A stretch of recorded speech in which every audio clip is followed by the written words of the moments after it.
Hey, want to point out flaws in a paper that suggests COVID vaccination causes turbo cancer? Turbo time! Great, that's exactly what we're going to do. The paper in question is not actually a paper, it's a correspondence. It's a letter to the editor, so I don't know if it means it was actually peer-reviewed, but I'm going to guess not, and there'll be more on that in a second. Also, the authors don't call them turbo cancers, but given that they're looking at the risk of developing cancer a year after getting a COVID vaccine, and most, if not all, cancers take much more than a year to develop, including cancers people got from radiation exposure to the atomic bomb in Japan, I'm going to call them turbo cancers, mostly because turbo cancer isn't a thing, so we can make up whatever definition we want for it. Anyway, the paper says they used data from the National Health Insurance of South Korea, that's going to be important, so remember it, to see if a year after getting COVID vaccines, there was a difference in the risk of developing cancer between people who did and did not get vaccinated. And wouldn't you know it, in the vaccinated population, they found an increased risk of diagnosis of 6 cancers: lung,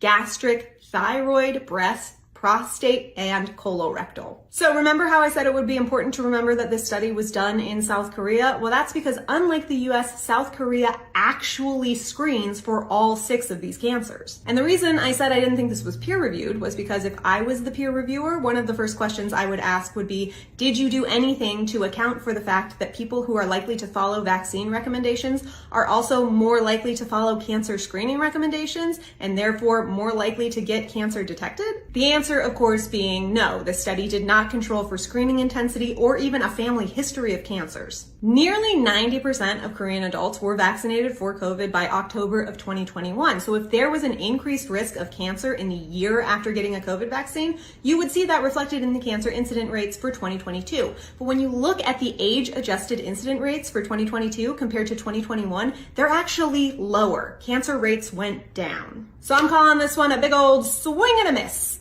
This is Bill Cassidy's fault. Okay, so this one's not technically Bill Cassidy's fault, but one of the ACIP members that RFK Jr. appointed did tweet this paper out as proof that COVID vaccines cause cancer, so Cassidy can still catch these hands.